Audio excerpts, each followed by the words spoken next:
What's going on, everybody? Welcome to the channel. My name is Oe. I got Dustin in the studio with me today. We're going to be doing our spoiler review of seasons 1 and 2 of Netflix's Alice in Borderland, which is a survival drama show. I would kind of compare it to Squid Game. There's some elements of the TV show Lost in there as well. And there's also a big, heavy influence from another Japanese classic from 2000, which is regarded as a pioneer of the survival movie genre, and that's Battle Royale, which was one of my favorite movies back in the day too. So Alice in Borderland, I mean, this is a freaking insane show that I'm glad Dustin put me on. I was holding off this show so much. He just said it's kind of like Squid Game, but more science fiction. I was like, all right, I'll give it a try.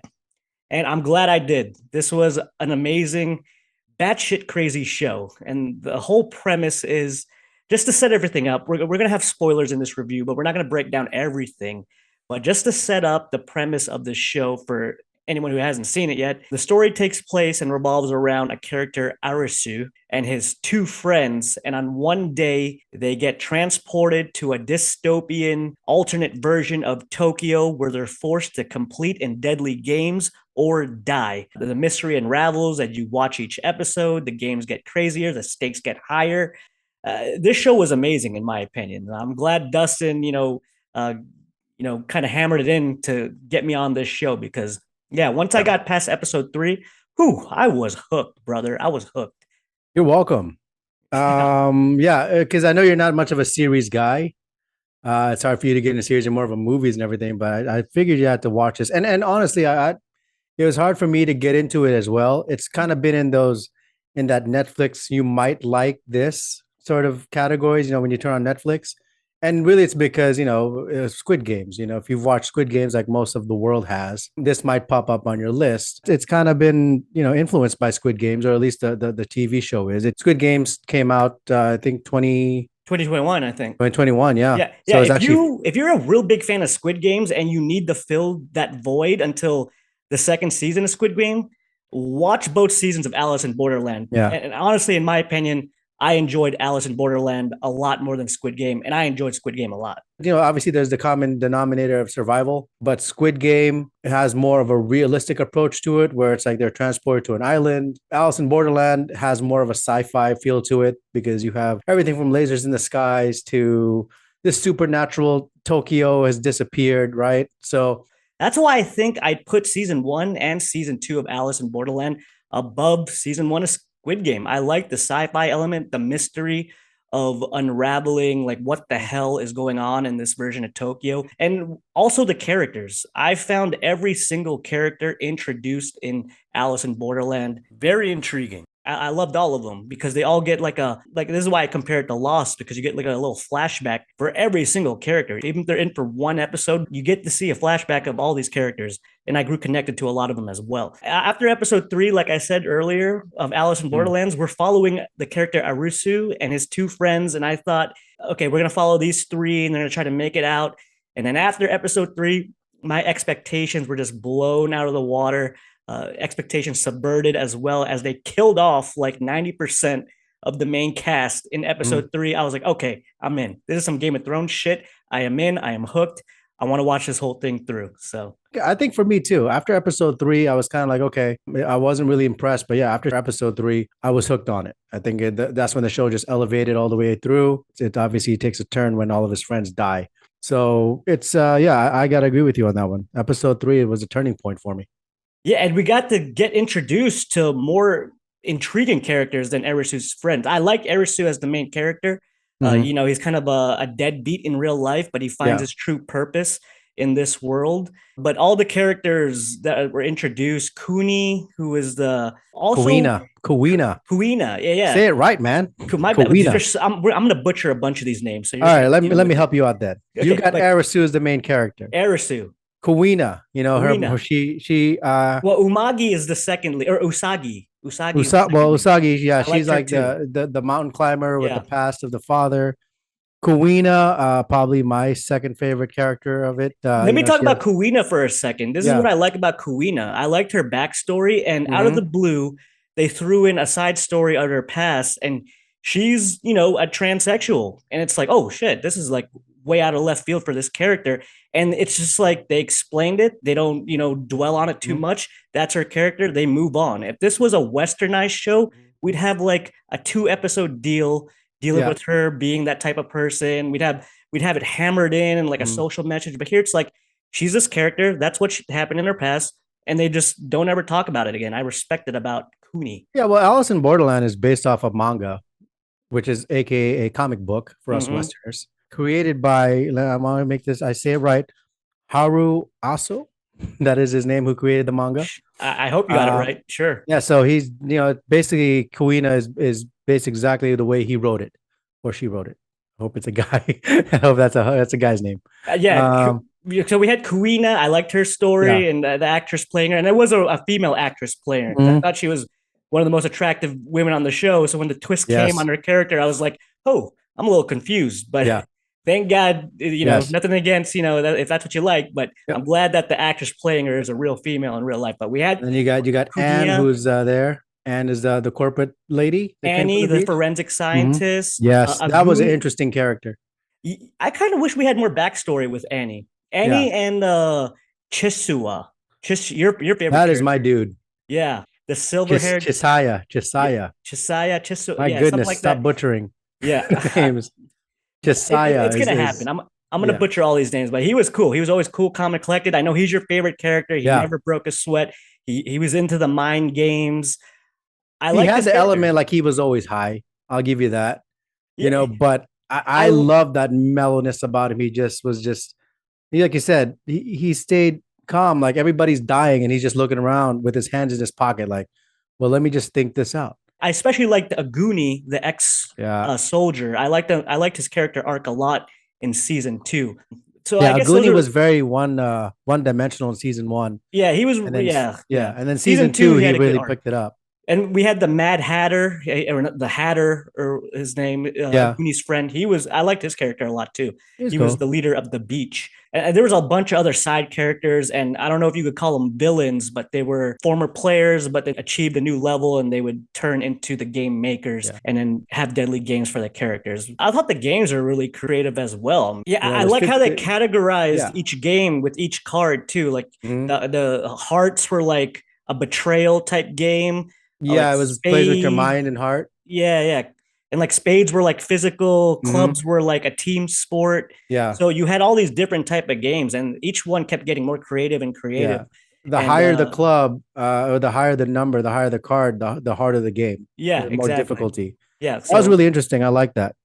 yeah, I like the structure of the games. I like the creativity and the violence behind the games as well. I mean, this is a violent freaking show. There's a lot of death and murder, but Hmm. underneath the carnage, underneath the murder and the spectacle of the games, there's a lot of humanity in here too. You get to explore each character. Like each character, by the end of the series, their Hmm. arc, has a closing to it. And in some way, they find redemption or their humanity or their will to live in the real world. I guess my only flaw with season 1 is like there's some characters who get shot multiple times, burned alive, thrown off buildings, and then they show up in season 2, and you're like, okay, they don't have a Yeah. scratch on them. But in terms of like with the real twist on this reality, I guess it doesn't matter at the end of it. But I guess that was like my only flaw with some scenes, and Hmm. also I know I'm getting the nitpicks here before we get to season 2, but one major drawback of the whole series for me is just the melodramaticness of it all. It's an Asian drama.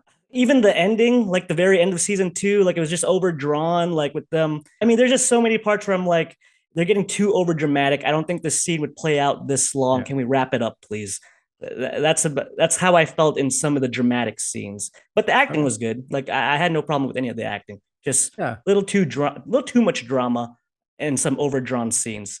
That's probably one of my only flaws of the series. My only gripe was I felt the episodes were a little long sometimes. Yes, they were It's really long. good, but yeah, you're right. There's a little bit of fluff. I'm not a big fan of fluff. So it was like a lot longer, probably 15 to 20 minutes longer than it had to be. Yeah, when it came to season 2, like we had some really long episodes and some storylines and games would carry on to the next episode. So I'm just like, okay, we're gonna have a Yeah. continuation here. So, like compared to season one, where it was just game after game after game, Mhm. season two was a little slower with the games and more about these characters trying to discover what the hell's going on. I enjoyed season two more because that's what separated it for me from Squid Game. Squid Game was all about game after game after game after game, and it just kind of brought you in like, oh, what game is next? And I think season one focused more on Arisu, which his character arc. I know he's the main character. His character arc is okay for me because he typical underachieving guy in the real world, but he's very savant. It's it's all the video games. His only Yeah, it's all the in real video life games that are he video plays. He's a games. video gamer. Not really doesn't know what he wants in his life, and then all of a sudden he gets transported into this, and he's the idiot savant that can figure out all these games and figure out all the riddles and the puzzles to try and survive. Pretty, I hate to use to say the word generic, but Generic it's underdog, yeah, but generic he's underdog. likable enough. He was likable Yeah. enough. So I like season two a little more because we get to see all the other characters get involved more. Yeah, your boy Chis. Yes, I can't say his name. my homie, Josiah. Chisaya. Yeah, he had a lot to do in season two. That guy was so awesome. He had some cool games he was a part of. He had cool games, and once again, he just mentally dominated everybody. And I like that. I like the mental domination aspect over any physical aspect of things. I like that mind games that come in other than just bullets and rain of fires everywhere to go. I think that's a nice change and nice change of pace. One Mhm. big aspect of season two that I loved was the King of Spades, I believe, which was Yeah, the super soldier who was just, yeah, he wasn't a game. He was just yeah. like a boss fight that would wander around Tokyo, and wherever he was, he would murder anyone in sight. That brought a whole new element to season Yeah. two that I Well, loved. the whole element with season two was that in season one, like we talked about the cards, they stayed on the numbers. So from 2 to 10, that was it. And they kept talking about we've never played any of the face cards, the Jack, the Queens, the Kings. Season two gets into the face cards of it all, which is it jumps up. The difficulty goes crazy in season two. But that was my gripe of season two because the King of Spades was just you couldn't kill the guy.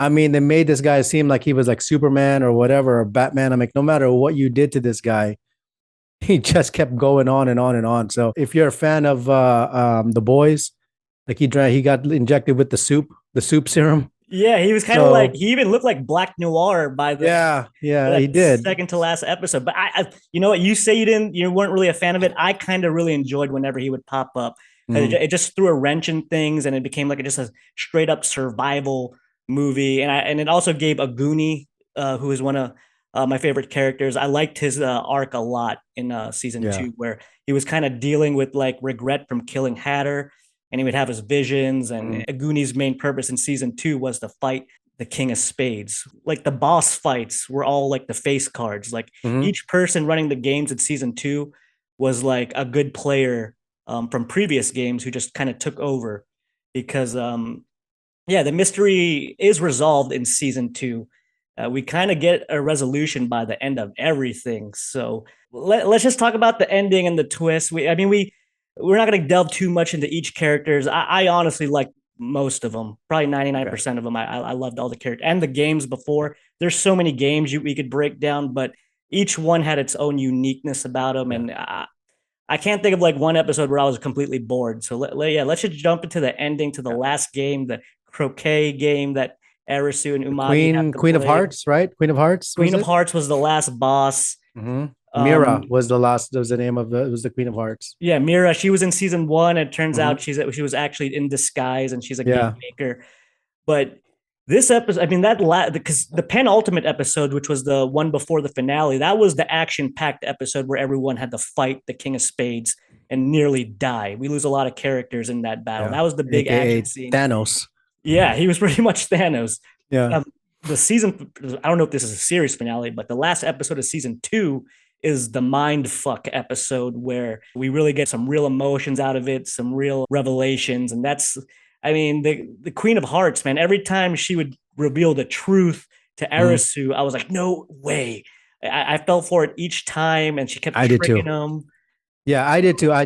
I love the Queen of Hearts scene where all you have to do is play a croquet game and you just had to finish the game. I'm like simple enough. But then yeah, the first reveal, they were immortals, right? They were immortals. They found a way to be immortal, and then like because like of the hu- immortality, like humanity advanced so yeah, much that they reverted back to this to yeah, have they fun. got involved into the game. Almost, I thought it was kind of close to like Total Recall, where they just started putting the VR and okay, I'm just gonna have a different type of reality now, and I fell for it, and I was like, oh man, not this ending. I was like, I invested so much, and they're gonna give us this ending of this whole thing was just a virtual reality game for an advanced humanity. Was it 50 years into the future of what they thought was It's their like reality? 5,000 years. I Oh, don't know. five It thousand was years. Sorry, that's crazy. a yeah. Let me add some couple zeros in that. Yeah, it was Oh, like five. five Yeah, thousand years, and that's where we'll be. yeah, 5,000 years of what where they thought their reality was, and I fell for it just like you. I was really disappointed. Yeah, every time she threw a twist, I was like, no way. Mhm. But the main twist where, it was like, oh shit, where it actually like brings him to the asylum Yeah. stage. And it's like, was this all in his mind? Is he losing? I didn't believe it for 1 second, but I like where they went with it. We got some good drama scenes out of it. But like I said earlier, I think it played a little bit too much into the drama. The scene was a little drawn out to where, you know, Usagi has that 180 where she was the one who wanted to stay in the games because Mhm. she hated the real world so much.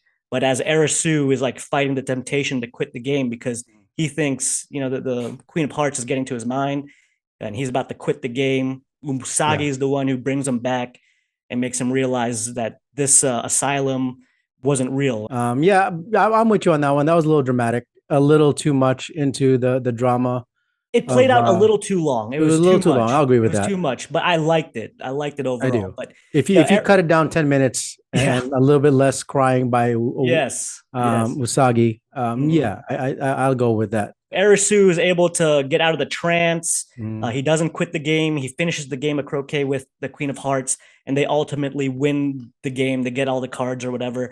Yeah. And each character who's still alive at that point has the option to leave this world of Mhm. games or return back to their normal lives, which most of our main characters, I think actually all of our main characters do.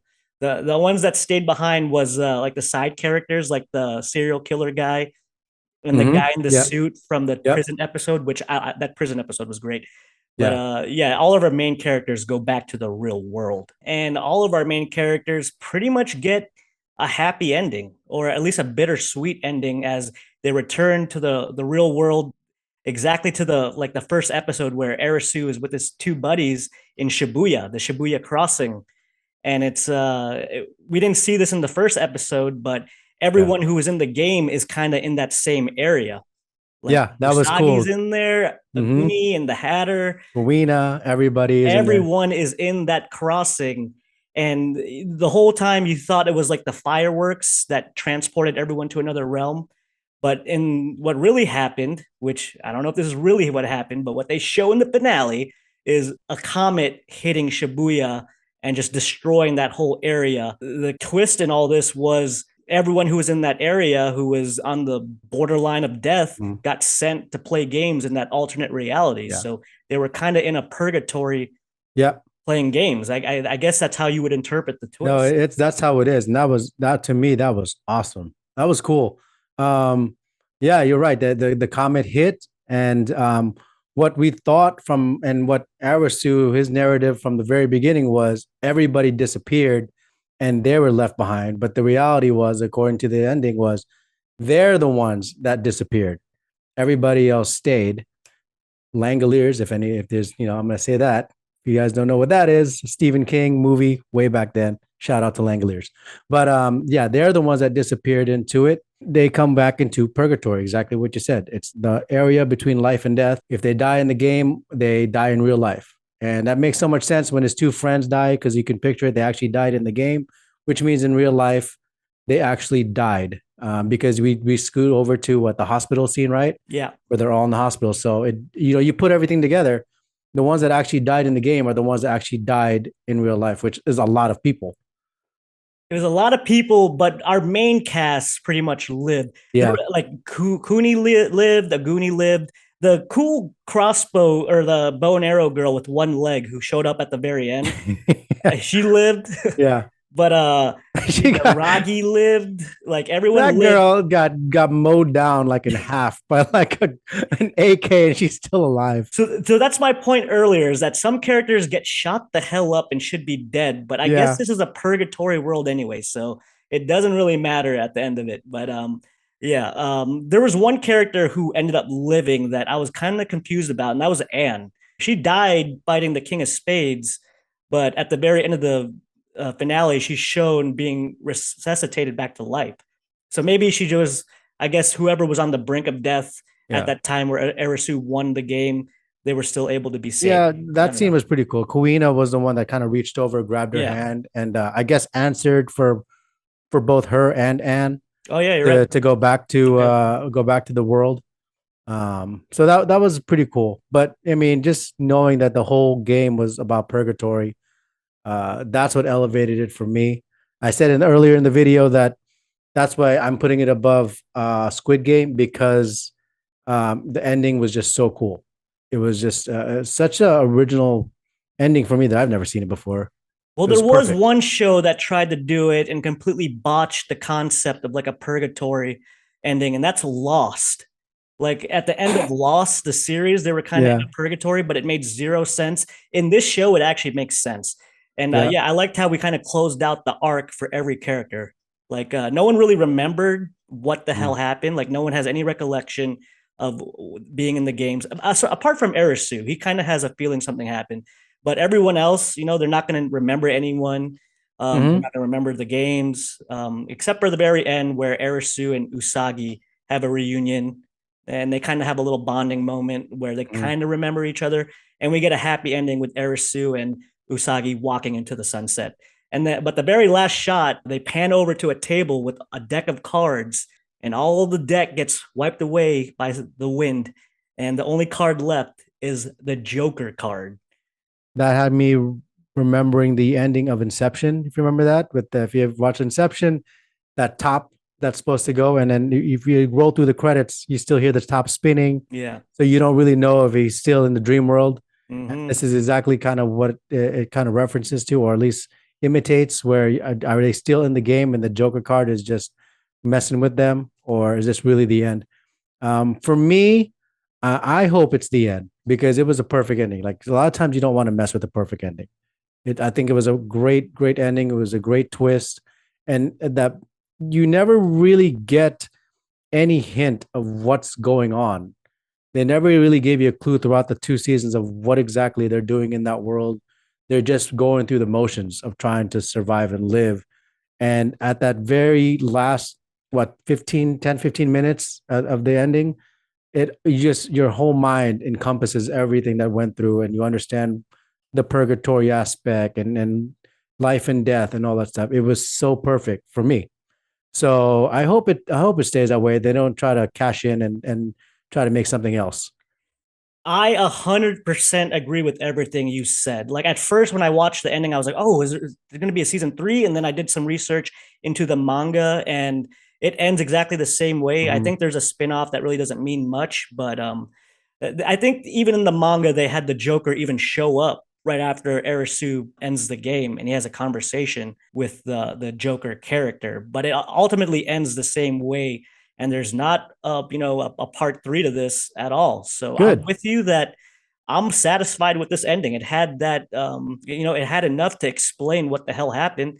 It had this purgatory world that's it doesn't hold Yeah. your hand explaining exactly what happened. It's kind of open to your imagination, which I respect. And it had that open-ended inception like ending with the Mm-hmm. Joker card playing, which was the Joker a devil? Is he a god? Is he someone just plays in the purgatory borderland world and Mm-hmm. ushers in people in these games to see if they're worthy of living or dying or worthy of returning back to the land of the living. You could all of that is open to interpretation, which I respect about it. So I'm with you. I don't want to see season three, but this is Netflix. The show is gaining a lot of momentum and popularity because of Mm-hmm. the hype behind it. So I could see Netflix creating their own story maybe 2 years down the line, trying to milk that franchise with a season three. And if they do go to a season three route, I hope they don't use these characters. I feel like the characters here You pay them respect. They all had a closing to their stories. You start off with a new, set of Oh characters yeah, to I'm good with unravel this that. new story. I'm good with that. Just close off the arcs of these characters with this one and start a whole new one. Yeah. That'd be pretty cool. But again, but at that time we already know the twist to it. We already know what they're going through. But they could So discover, they could have a whole new element with the Joker and that aspect of it, or maybe just leave it alone. Let's keep it where it is because I was completely satisfied by the ending. Which let's just give our ratings to Alice in Borderlands season 1 and 2. Try to average it out to an overall score. okay. Um, I'll let you go first. What's your overall score for season 1 and 2? Because it is all one continuous story. Um, I got to give it a 4.5. I got to go with a 4.5 on this one. I got to go high on this one. Only gripe about it was King of Spades, aka Thanos, aka Mr. Indestructible. And then probably yeah, the episodes were a little too long. They could have cut it down a little bit, and also the melodrama. It wasn't that apparent melodramatic, but there was times like the mental hospital scene that you talked about. That was a little too much. So, but other than that, it's just something you just wanted to watch over and over again, binge worthy. Um, and if you like Squid Games, this might overtake it. You know, everybody loves Squid Games in the world, and I got to say, this might overtake your love for Squid Games and go with Alice in Borderland. So I'm gonna go 4.5. You son of a bitch, dude. You son of a bitch, because you told me your score earlier. You went 4, and I was like, you know what? I'm going to surprise this bastard. I'm going 4.5. And Yeah, you went 4.5 before me, but that's not going to change my score. I'm giving this a 4.5 because the yeah. more I thought about this show, I couldn't stop thinking about it. So Mm. I knew it was a 4.5 for me. Well, I went higher because you were. This is fresh for you. I finished this thing about 2 weeks ago. You just finished it a couple of days ago. Seasons But 1 and 2 a couple yeah, days ago. and as we just talked about, I was like, wow, this show is actually really good. This I now remember all the episodes and all that stuff, and so yeah, I'm going 4.5. Damn. Okay, so two 4.5s from both of us, and all your nitpicks are pretty much the same as mine, Yeah, besides the King of Spades.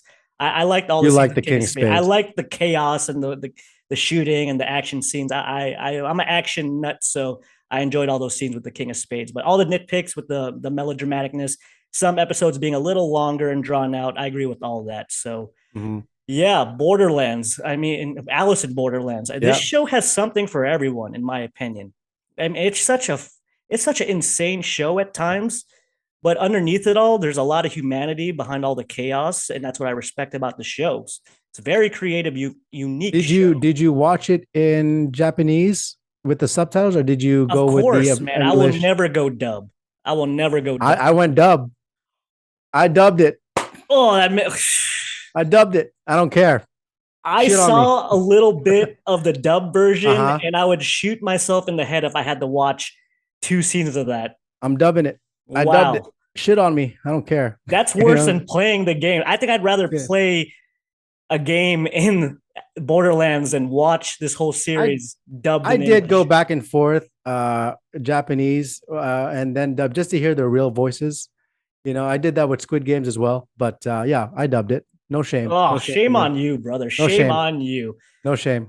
But all right, that's our review and our lengthy discussion, spoiler talk of Alice in Borderland. Go watch this show. It's amazing, especially if you're in that survival Squid Game type realm. Watch the show. In my opinion, it's better. But post down in the comment section below of what you thought of the show if you've seen it. Post your rating. Who's your favorite character? What was your favorite game? Let us know. I want to thank Dustin for joining me on this review. Before you leave, make sure you hit that like button, subscribe to this channel as well, and we will see you all next time. See ya.